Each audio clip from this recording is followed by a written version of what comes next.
Siepna koro penjo mogik ka koro watieko. Gombo ni moda penje ni yawa. Ni to kaka ng'ama duong'. Ini ng'ama duong' kata wach ni ng'ama nyako mo dhi e jela kata ng'ama dichuo mo dhi e jela. Gini sebedo ng'ama nigi feelings. Inyalo gombo wach ni inyalo gombo ng'ama nyako ki ng'ama dichuo donge ki ng'ama nyako to inyalo gombo ng'ama dichuo. Samoro ni in gi jaodi. Ma koro itimo nang'o e jela kuto koro itimo konyo nang'o? Jela kaka anabiti jela. Iwiyo ni jimerga mopogore kata club ka jodhiye. Nitie ng'ama bende wuon kasi chimoko gombo neno gombo to nyaka tane wuoy wadgi. Mane jela kanyo. To nitie ng'ama bende control ni an kure. Kai wadwa paro mabor. But feelings na gibedi godo kaka. Koro gimi kan gibedi feelings ahinya. Chiemo machame jela onge mo. Chiemo michame jela onge mo. Gini chiemo mo ni mabor marach. Mo onge gima dimi bedi gingeni ng'ama chamo mo. Nyaka dede bed ma juol. Ngini tiyo gi mo ichamo chiembo mo. To kucho onge gimoro mara mo. Kucho dendi te otho. En alot oganda kikuon. Mane chiemo jela. Koro nyaka yuro ka tiyo koro tiyo jomoko ma inyo yuro koro inyo ji. Jela tiyo nyaka joma tiyo jikon ka yuro ka mabi koro gitedo maber. Gin gitedo maber. Gitedo marumes ko mar koro gichielo maber. Koro gin ginyalo bedo gi feelings ko. Koro neno ng'ato matin tin. Gisero ko ng'ato. Gisero ko wadgi. Nikane to nang'o ke watim nang'o. Iyudo ni gimoro ni sodomi. Ni e jela. Nitie jela. Nitie ng'ama ni mende. Gi soga. Mende twango to soga tango. Ng'ama mende en ng'ama nindo gi olondo wadgi. Ng'ama nindo gi sianda wadgi. Mano mende. Gine jela ka. Gini mane yujo kata mane radio lando ni atiyo ng'ato di pastor moro timang'o. Ng'ato moro ma wasiri moro maduong' otimang'o. To timo vituko moko matatu moko ma gino ma gisenda jowetegi. Like moko matimore Mombasa giri kushuka. Ako timore jela. Timore jela te. Onindo gisenda wadgi. Githuon kusitimi nang'o? Gimomiyo nitiere joma koro time makoro gin ohala. En ohala. Tinyi kendo mabedo koro time iye kendo koro gin ohala koro gin gitindo gimaka gitindo. Gino ni gilos go pesa jela ka. Dhogi be mit, duka giler. Dhogi mit gidwa ni gichiem maber. Gichamo gima yiro ka isi moko chamo mkati mipenje to mkati ni wakanye. Mkati mawene no raia ni wakanye. Kara chuore okelo ne. Kare chuore okelo ne jela ka. Okelo ne chuore isi moko nigi rangi moro nyadhi oko gi aska jela moro makalo gi mkati. Yawa. Gimadho nyaka chai ka. Gimadho nyaka chai to ji onge chai. Ginindo go kode. Mano penjo ma ipenja mar. Mano penjo ma penji ka gi control feelings. To kinga ma koro maduong' thoth ne ng'ama koro control ni wavumilia. Abiro wuok. Chieng' na wuogi. An navumilia wacho ni igni abich. To ka koro igni dhi ka gima rumo ne giyie mi yeni e conjugal visits ma winjo gani. Koso mano to noyudo kapok ikendo. Noyudo ka sekendo. To an mano kaneno. Jela. Kata ino konane timlo ni konano yimiro nedi.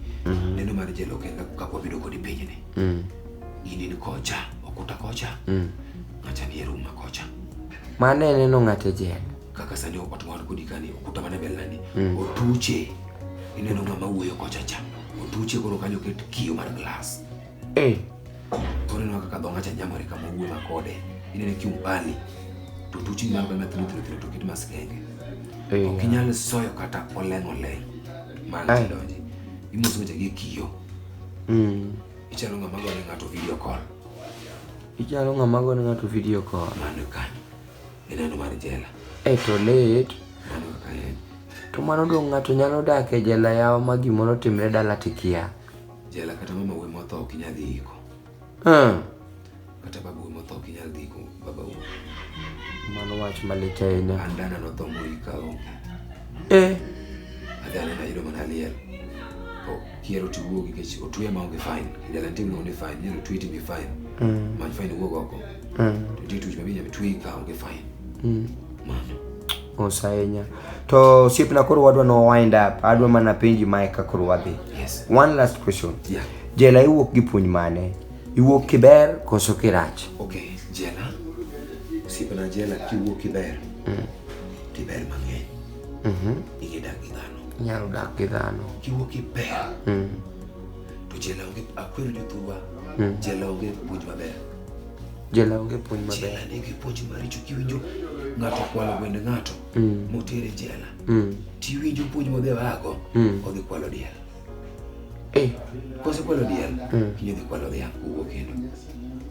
Kiwuok kirach to nyaka iwuog mana kirach kabisa. Oyudo jomo kwalo munde, jomo kwalo mtokni. Koro gen go e grup achiel.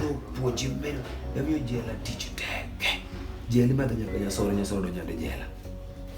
Dawe madho jela ochopo nade. Tadi ndawa to koro chopo nade yawo. Nyaka konge madho jela naneno gi wang'. Nitie joma nigi pesa mamadho nyaka kong'e jela ka. Makiel lemo madhi. Ng'ato mer tikeno golo. Kamorwa ke kunguru no. Omer. To madho mong'isi ni kong'o donge chupa denge. King'weyo to yudo. Tieni en gi pesa osu. Jela en kama rach.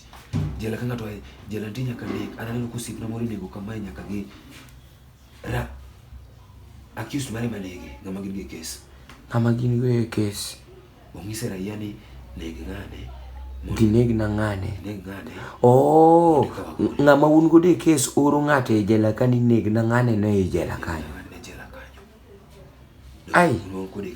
Mano kuri keto ne sum koso koro mano podi ng'ade mana gi pala. Sum mar jela na wuno kanyalo wacho ni ka wacho ni to kata mana ng'ama chielo nyalo dhi tiyo godo raia to koro raia nya tiyo go kiki wache. Raia to gin ng'eny sum mar jela ka ng'ama sedak e jela. An kada timo ni wadwa marach. To ka chandra tiyo kata gi ngufu. Ing'eyo. Ang'eyo. Kanyalo kata mabiro iri. Popo kiyonge kabisa to boyi. Toto mayong. To kadwar mago nikech awuok e jela ka ng'e kaka nyalo tieki. Ang'e ko nyalo dak. To ka ase apuonjra dak gi dhano sani. Apuonjra dak gi dhano mok adwar timo ng'ato marach kata dichiel. Atimo tijena. Kaneno ka ng'ato dwa timo marach taringa. Nikech sadak e jela ng'e gima kes en. Mamano gimeda ing'isi yawuoyi matindo kata mana joma nyiri kata joma chuo kata ng'ata manyalo ing'eni bedo criminal to inyalo timo any crime nyalo maki kata kiti kata kitin. So gimi nyalo wacho negi en ni kik idhi e jela. Usipna anyalo wacho ka tiyo kono jothurwa. Bed ng'ama ber kik idhi e jela. Bed ng'ama ber. Mrs. Onyulo adwoko erokamano. MC Onyulo adwoko erokamano. Erokamano osiepa. Kuma igola ane mang'eyo.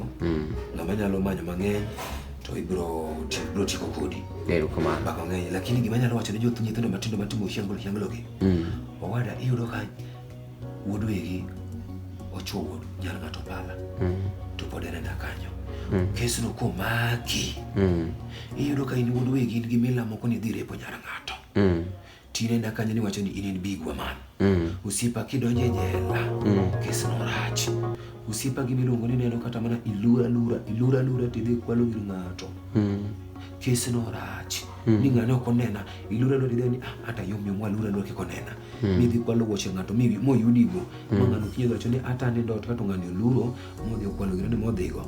Kesno twe marach. Weri godo. Dak gi dhano maber. Wero dhawo. Dhawo pogore. Dhawo nitie miluongo ni assault. Ti miluongo ni grave assault.